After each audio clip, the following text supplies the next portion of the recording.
Komunikasi dalam konseling lintas budaya.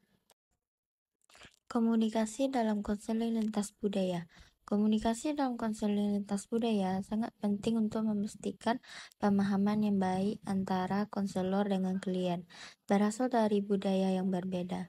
Berikut adalah beberapa hal yang perlu diperhatikan dalam komunikasi lintas budaya dalam konseling. Yang pertama yaitu kesadaran akan perbedaan budaya. Penting untuk memiliki pemahaman yang baik tentang budaya klien, termasuk nilai-nilai, norma, keyakinan yang mungkin mempengaruhi cara klien berkomunikasi dan memahami masalah mereka. Menghormati dan menghargai perbedaan ini adalah kunci untuk membangun hubungan yang baik.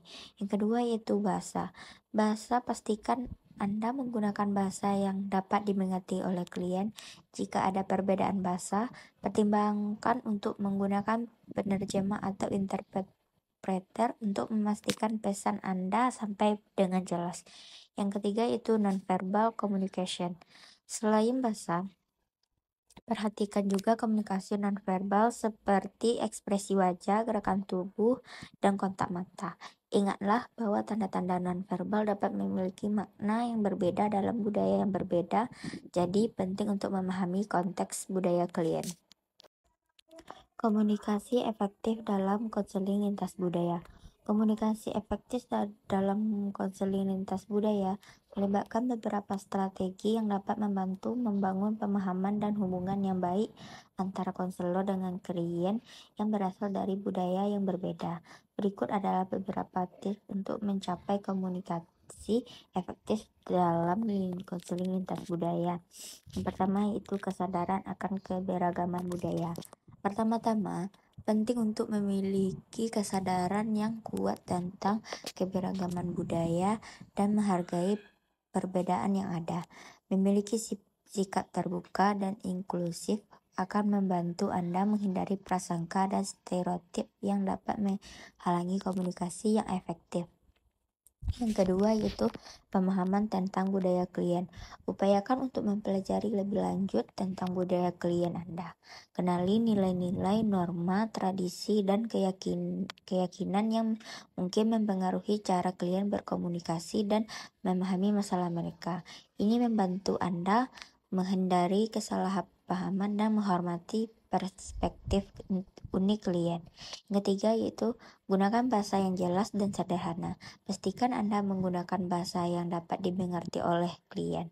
Hindari penggunaan jargon atau kosakata teknis yang mungkin sulit dipahami oleh mereka yang bukan dari latar belakang yang sama. Jika ada perbedaan bahasa, pertimbangkan untuk menggunakan penerjemah atau interpreter untuk memastikan pesan Anda sampai dengan jelas. Selanjutnya yaitu perilaku verbal dan nonverbal dalam konseling lintas budaya. Perilaku nonverbal. Yang pertama yaitu menggunakan bahasa yang jelas dan sederhana.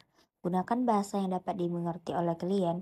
Hindari menggunakan kosakata teknis atau jargon yang mungkin sulit dipahami oleh mereka yang bukan dari latar belakang yang sama. Yang kedua yaitu pertanyaan terbuka. Gunakan pertanyaan terbuka untuk mendorong klien untuk berbagi lebih banyak tentang pengalamannya, perspektif mereka. Pertanyaan terbuka membuka ruang untuk diskusi yang lebih dalam dan membantu Anda memahami masalah klien dengan baik. Yang ketiga itu menggunakan teknik reflektif. Gunakan teknik reflektif untuk menggambarkan dan mengulang kembali apa yang dikatakan klien dengan kata-kata Anda sendiri. Ini menunjukkan bahwa Anda mendengarkan dengan cermat dan memahami apa yang mereka sampaikan. Yang keempat itu menghindari asumsi dan penilaian. Hindari membuat asumsi atau menghakimi klien berdasarkan budaya mereka. Berikan penghormatan dan kesempatan bagi klien untuk menceritakan cerita mereka sendiri. Yang terakhir itu menunjukkan empati. Tunjukkan empati dengan pengertian terhadap pengalaman klien. Berikan perhatian penuh pada apa yang mereka katakan dan respon dengan empati yang sesuai. Perilaku nonverbal.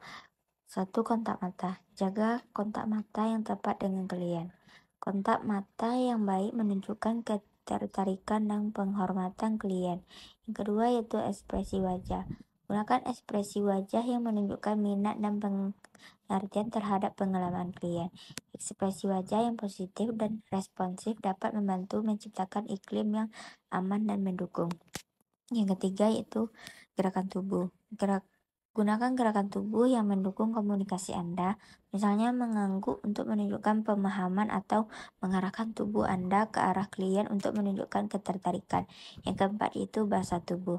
Perhatikan bahasa tubuh Anda dan klien. Ingatlah bahwa tanda-tanda nonverbal dapat memiliki makna yang berbeda dalam budaya yang berbeda. Jadi penting untuk memahami konteks budaya klien. Yang terakhir yaitu suara dan intonasi. Gunakan suara yang jelas, tenang, dan ramah. Intonasi yang tepat dapat membantu mengkomunikasi empati dan pengertian.